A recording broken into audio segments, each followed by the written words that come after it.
పట్టాభి గారు, అసలు ఏం జరిగింది ఆ రోజు? ఎందుకు మీరు గన్నవరం వెళ్ళాలనుకున్నారు? సో ఆ సందర్భంలో జరిగింది ఒకసారి రిమైండ్ చేస్తారా?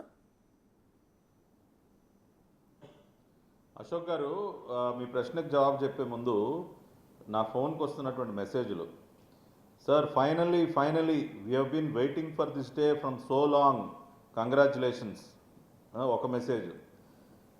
Sir, this is the day we have been waiting for, this psycho should be taught a lesson అని ఇంకొక message. Finally congratulations on the first step అని ఇంకొక మెసేజ్. అంటే ఒక వరద. ఇప్పుడు అన్నీ చదివితే మన ఈ టైం అంతా కూడా దీనికే సరిపోద్ది, మెసేజ్లు అన్నీ చదవటానికి. అంటే ప్రజలు, ఎందుకంటే అల్టిమేట్గా ప్రజాస్వామ్యంలో ప్రజలే అంతిమ న్యాయ నిర్ణేతలండి. ఇవాళ ప్రజలు ఏ రకంగా వాళ్ళు ఫీల్ అవుతున్నారు అన్నదానికి నేను చదివి వినిపించాను మెసేజ్లన్నీ కూడా.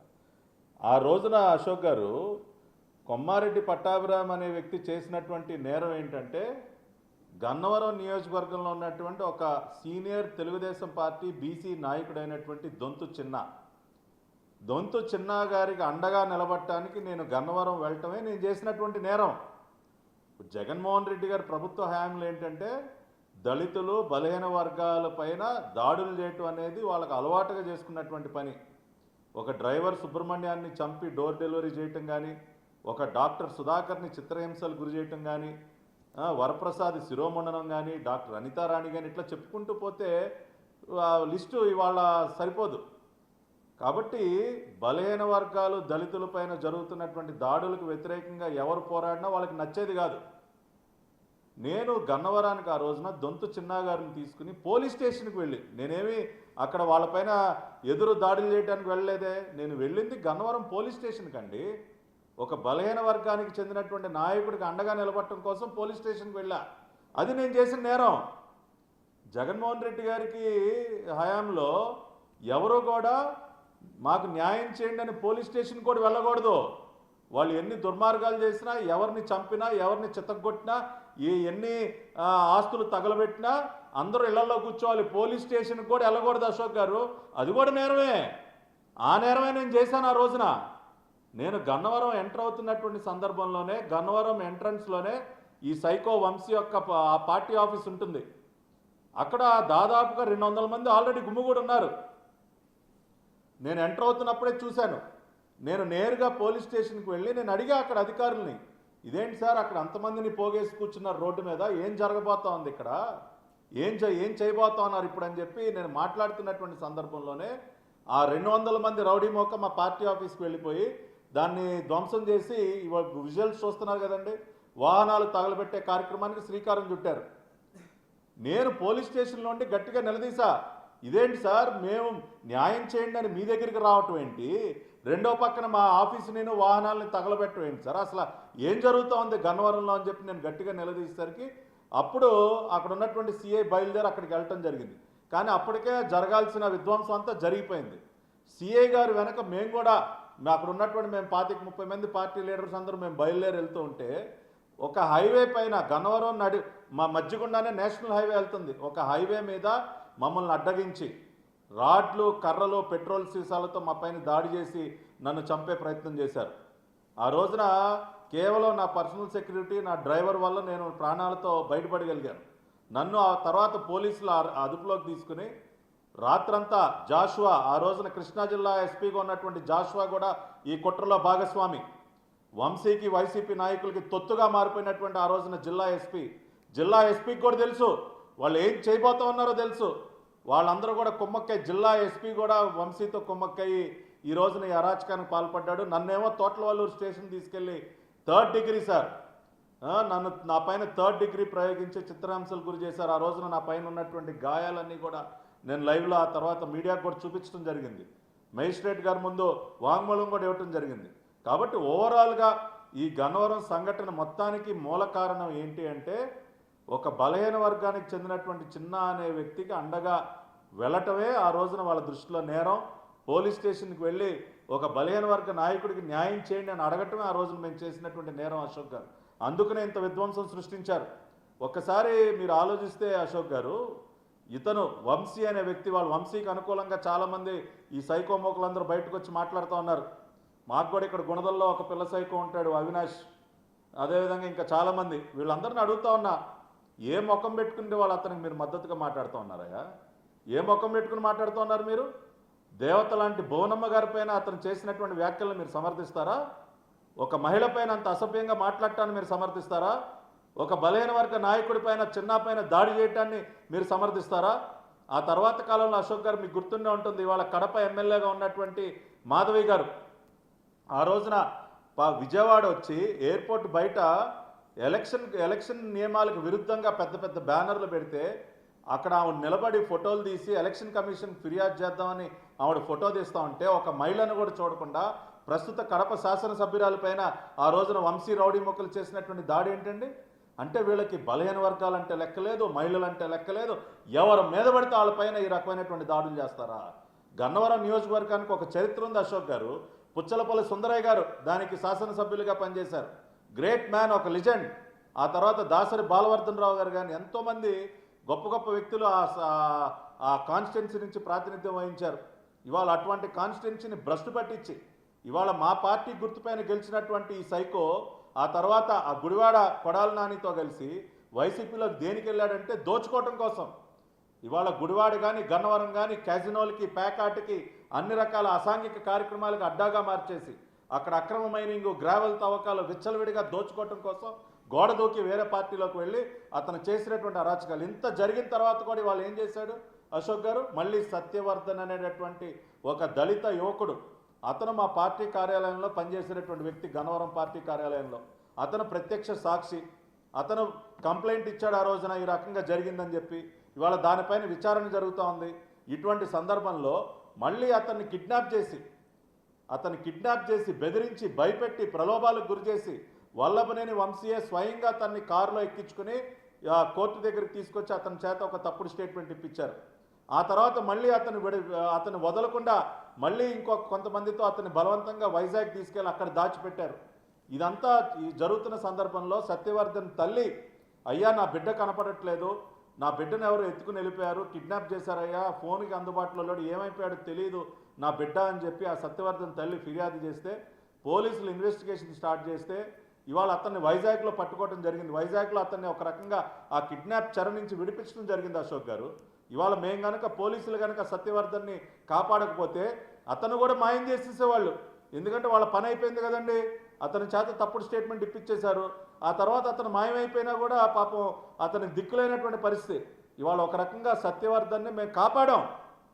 అంటే పటాబ్ గారు కోర్టుకి పటాబ్ గారు ఈ కేసు కోర్టుకు వెళ్ళినప్పుడు సహజంగా న్యాయమూర్తి కానీ వాళ్ళ తరపు అడ్వకేట్ కానీ ప్రధానంగా రైజ్ చేసేది ఏంటంటే, సత్యవర్ధన్ మొదట గన్నవరం పార్టీ ఆఫీస్ మీద దాడి చేశారు అంటూ ఆయన కేసు పెట్టాడు. మళ్ళీ 3 రోజుల క్రితం కోర్టులో ఆయనే ఆ కేసును ఉపసంహరించుకున్నాడు. మళ్ళీ అదే సత్యవర్ధన్ ఇప్పుడు పడమట పోలీస్ స్టేషన్ దగ్గరికి వచ్చి నన్ను కొట్టడం వల్ల, బెదిరించడం వల్ల, కిడ్నాప్ చేయడం వల్ల కేసు ఉపసంహరించుకుంటానంటూ ఇంకో కేసు పెట్టారు. సో ఒకే వ్యక్తి 3 చోట్ల కనిపిస్తున్నారు మనకి, గన్నవరం పోలీస్ స్టేషన్లో, పడమట పోలీస్ స్టేషన్లో, విజయవాడ కోర్టులో. సో దీన్ని ఆర్గ్యూ చేసే అవకాశం ఉంటుంది కదా. అంటే ఇదంతా ఒకే వ్యక్తి 2 చోట్ల ఎట్లా కేసు పెడతాడు, 2 చోట్ల ఒకే వ్యక్తి ఇచ్చిన కేసు మేరకు కేసులు ఎట్లా నమోదు చేస్తారు, అట్రాసిటీ కేసులు, ఇవన్నీ లీగల్ టెర్మినాలజీలో కొంత ఇబ్బందికరమైన అంశమేమో కదా. ఏం లేదు అశోక్ గారు, ఈ case is very simple. Satyavardhan అనే వ్యక్తి మా పార్టీలో పనిచేస్తూ పార్టీ కార్యాలయం పైన దాడి చేసి దాన్ని తగలబెట్టిన ఆ సంఘటనకి ప్రత్యక్ష సాక్షి కాబట్టి ఆ రోజున అతను కంప్లైంట్ ఇచ్చాడు. దానిపైన విచారణ జరుగుతూ ఉంది. దాదాపు 80 మంది పైన ఛార్జ్షీట్ ఫైల్ చేయడం జరిగింది. ఇవాళ రేపో మాపో వాళ్ళు లోపలికి వెళ్ళటం ఖాయం, అరెస్ట్ అవటం ఖాయం. ఆ అరెస్ట్ నుంచి తప్పించుకోవటం కోసం వల్లభనేని వంశీ అతని రౌడీ మోకలు సత్యవర్ధన్ని కిడ్నాప్ చేశారు. కిడ్నాప్ చేసి అతని చేత బలవంతంగా కంప్లైంట్ విత్డ్రా చేయించుకునే విధంగా అతను నిన్ను చంపుతామని ఇతర ప్రలోభాలకు గురి చేసి బెదిరించి వంశీయే స్వయంగా కారులో అతను పట్టుకుని తీసుకొచ్చి కోర్టు దగ్గరికి అతని మనుషుల చేత లోపలికి పంపించి అతని చేత బలవంతంగా స్టేట్మెంట్ ఇప్పించి కంప్లైంట్ వాపస్ తీసుకుంటున్నానని చెప్పించారు. ప్రాణభయంతో సత్యవర్ధన్ ఒక రకంగా ప్రాణభయంతో ఆ రకమైనటువంటి పని చేశాడు. ఎప్పుడైతే పోలీసులు సత్యవర్ధన్ని కాపాడారో, సత్యవర్ధన్ తల్లి ఇచ్చినటువంటి ఫిర్యాదు మేరకు వైజాగ్లో ఎప్పుడైతే పోలీసులు అతన్ని కాపాడారో, రౌడీ వంశీ యొక్క కిడ్నాప్ చెర నుంచి బయటపడినటువంటి సత్యవర్ధన్ ఇవాళ జరిగింది చెప్తా ఉన్నాడు. సార్ నేను కంప్లైనెంట్ని, అందుకనే నన్ను కిడ్నాప్ చేసి నా చేత ఈ రకంగా చేయించారు అని వాళ్ళు మళ్ళీ అతను పోలీసులకు చెప్పాలి కదా, అదే చెప్తా ఉన్నాడు. సో దీనిలో లీగల్ కాంప్లికేషన్ ఏమీ లేదు అశోక్ గారు. తప్పు మీద తప్పు చేశాడు వల్లభనేని వంశీ. ఒక తప్పుని కప్పిపుచ్చుకోవడం కోసం ఇంకొక భయంకరమైనటువంటి తప్పు చేశాడు వల్లభనేని వంశీ. దీనికి అనుభవిస్తాడు. ఇవాళ ఎన్ని తప్పులు చేసుకుంటూ పోతారు సార్ వీళ్ళు. తప్పు మీద తప్పు చేసి ఇంకా బుద్ధి తెచ్చుకోకుండా, మొన్న ఎన్నికల్లో ప్రజలు ఆ రకంగా చివాట్లు పెట్టి వాతలు పెట్టినా సరే ఇంకా బుద్ధి తెచ్చుకోకుండా తప్పు మీద తప్పులు చేసుకుంటూ వెళ్తున్నాడు. కాబట్టి ఇవాళ అనుభవిస్తూ ఉన్నాడు. ఇవాళ అతను చేసినటువంటి తప్పుల వల్లే వాళ్ళు దాని పర్యవసానాలు వాళ్ళు అనుభవిస్తూ ఉన్నాడు. కాబట్టి లీగల్గా ఎటువంటి కాంప్లికేషన్స్ ఏమీ లేవు సార్. తప్పు మీద తప్పు జరిగింది. కోర్టు కూడా దీన్ని చాలా సీరియస్గా పరిగణిస్తుంది. దీని పర్యవసానాలు కూడా చాలా కఠినంగా ఉంటాయి. అంటే ఇప్పుడు మీరు మీ లైవ్లోకి వచ్చేటప్పుడు మీ మొబైల్కి వచ్చిన మెసేజ్లు చదివి చూపించారు. చాలామంది తెలుగుదేశం పార్టీ శ్రేణులంతా కూడా వల్లభనేని వంశీ అరెస్ట్ని స్వాగతిస్తూ కంగ్రాట్స్ చెప్తూ పెడుతున్నారు. అంటే ఎందుకు వల్లభనేని వంశీ అంటే కార్యకర్తలు ఈ స్థాయిలో సంబరాలు చేసుకోవాల్సిన పరిస్థితి ఏర్పడింది అనుకుంటున్నారు? తెలుగుదేశం పార్టీ శ్రేణులే కాదు అశోక్ గారు, కామన్ మ్యాన్, ఒక సామాన్య పౌరుడు ఇవాళ దేశ విదేశాల్లో ఉన్నటువంటి సామాన్యులు మెసేజ్లు పెడతా ఉన్నారు ఇవాళ. ఎందుకంటే ఇప్పుడు ఒక వ్యక్తి అంత రాక్షసంగా ప్రవర్తించి అంత భయానక వాతావరణం సృష్టించి మహిళలను కూడా చూడకుండా ఆ రకమైనటువంటి పదజాలం, ఆ రకమైనటువంటి దాడులు చేస్తే ఎవరు మాత్రం ఉపేక్షిస్తారండి? ఇవాళ మొన్న 164 సీట్లు ఎన్డీఏ కూటమికి వచ్చాయి అంటే దానిలో అనేక అంశాలతో పాటు ఈ అంశం కూడా ఒక ప్రధాన కారణం. సార్ ఇటువంటి సైకోలు రాక్షస ముక్కని సమాజంలో లేకుండా చేయాలి, వీళ్ళని జైళ్ళకి పంపండి, వాళ్ళని కట్టడి చేయండి అన్న అంశం కూడా ప్రధానమైనటువంటి అంశం. ఎందుకంటే ఇవాళ ఎంతమంది బాధితులు సార్. ఇప్పుడు వంశీ కానీ, కొడాలి నాని కానీ, పేర్ని నాని కానీ, ఈ దేవినేని అవినాష్ కానీ, లేదంటే పెద్దిరెడ్డి రామచంద్రారెడ్డి, ద్వారంపూడి కానీ, జిల్లాకు ఒక సైకోన్ తయారు చేశాడు కదా సార్ జగన్మోహన్ రెడ్డి. వీళ్ళందరి చేతులు ఎంతమంది బలైపోయారు సార్? ఎంతమంది ఆస్తులు కబ్జా చేశారు? ఎంతమందిని దోచుకున్నారు? ఎంతమంది పైన తప్పుడు కేసులు పెట్టారు? నా ఇంటిని ధ్వంసం చేశారు సార్. 8 సంవత్సరాల నా బాలిక ఇంట్లో ఒక్కటే ఉందన్న ఇంగిత జ్ఞానం లేకుండా నా ఇంటిని ధ్వంసం చేసి నా బిడ్డని భయపెట్టారు సార్. ఇట్లా ఎంతమంది బలైపోయారు సార్? ఎన్ని జీవితాలని కూల్చేశారు సార్ వీళ్ళు? ఎన్ని కుటుంబాలను వేధించారు సార్? ఇవాళ అందుకనే ఇంత పెద్ద ఎత్తున సంబరాలు చేసుకుంటా ఉన్నారంటే ప్రపంచవ్యాప్తంగా వీళ్ళు చేసినటువంటి అరాచకాలకి బలైపోయినటువంటి అనేక మంది, ఈ అరాచకాలు తెలుసుకుని కడుపు మండినటువంటి అనేక మంది ఇవాళ నారా చంద్రబాబు నాయుడు గారు బోరున ఏడ్చారు అంటే దానికి కారకుడు వల్లభనేని వంశీ. ఇవాళ ఏ రోజైనా మనం ఊహించామా అశోక్ గారు చంద్రబాబు నాయుడు గారు కళ్ళంట నీళ్లు పెట్టుకుంటారని ఊహించామా మనం? అటువంటి వ్యక్తి గుండె పగిలేలా ఏడ్చారు. ఎందుకంటే తన అర్ధాంగి పట్ల ఇతను చేసినటువంటి వ్యాఖ్యలు. ఒక మనిషి అండి, వీళ్ళంతా కూడా మానవ మృగాలు అశోక్ గారు. మనిషి రూపంలో ఉన్నటువంటి మృగాలు, రాక్షసులు వీళ్ళంతా కూడా. అందుకని ఎప్పుడు రాక్షస సంహారం జరిగినా ప్రజలందరూ కూడా ఉత్సవం చేసుకుంటారు. ఇవాళ ఆ రకంగానే ఒక రాక్షసుడిని అదుపులోకి తీసుకున్నందుకు ప్రజలందరూ ఒక రకమైన దీపావళి చేసుకుంటూ ఉన్నారు. ఇవాళ దీపావళి దేనికి చేసుకుంటాం? నరకాసురుడు అనే రాక్షసుడిని వధించిన రోజు కాబట్టి దీపావళి. ఇవాళ కూడా ఒక రకంగా ఇంకో దీపావళి అనుకోండి, ఒక రాక్షసుడిని వాళ్ళు తీసుకెళ్లి కటకడాలు వెనక్కి వేస్తూ ఉన్నారు. కాబట్టి మరో దీపావళి కాబట్టి వాళ్ళ పార్టీ కార్యకర్తలు కాదు, ప్రపంచవ్యాప్తంగా ఉన్నటువంటి ప్రజలందరూ కూడా హర్షిస్తూ ఉన్నారు. ఇది ప్రారంభం మాత్రమే. ఇంకోటి కూడా చెప్తా ఉన్నాం Ashok garu, this is just the beginning. ఇటువంటి సైకోలు ఎక్కడెక్కడ ఉన్నా కూడా మొత్తాన్ని ఏరిపారేస్తాం లీగల్లీ. వాళ్ళలాగా ఇవాళ అశోక్ గారు మేము దలుచుకుంటే వంశీ ఇంటి మీదకి వెళ్ళో లేదంటే వైసీపీ పార్టీ కార్యాలయాల మీదకి వెళ్ళటం మాకేమీ చేతగా కాదు, మేము చేయలేక కాదు. కానీ మాకు డెమోక్రసీ, ప్రజాస్వామ్యం పైన గౌరవం ఉంది. చంద్రబాబు నాయుడు గారు మాకు ఒక క్రమశిక్షణ నేర్పించారు. చట్టపరంగానే మనం వెళ్ళాలి అని ఒక డైరెక్షన్ ఇచ్చారు. కాబట్టి పంటి బిగువన లోపల ఎంత బాధ ఉన్నా కూడా పంటి బిగువన దాన్ని అలా అణుచుకుంటూ 8 నెలల పాటు మేము లీగల్గా ఒక ప్రాసెస్ ఫాలో అవుతూ ఉన్నాం. అటువంటి లీగల్ ప్రాసెస్ను కూడా మేము హైజాక్ చేస్తాం, ఇట్లా కంప్లైనెంట్లను బెదిరిస్తాం, కిడ్నాపులు చేస్తామంటే ఈ ప్రభుత్వం చూస్తూ కూర్చోదు. చట్టపరంగానే వీళ్ళపైన కఠినమైనటువంటి చర్యలు ఉంటాయి. ఒక గన్నవరం ఆఫీస్ పైన జరిగినటువంటి దాడి కేసే కాదు, పార్టీ కార్యాలయం కేసు కానీ, నా కేసు కానీ, ఇంకా అనేక కేసులు ఏవైతే ఉన్నాయో వాటన్నిటిలో కూడా ముద్దాయిలపైన ఇదే రకమైనటువంటి చర్య.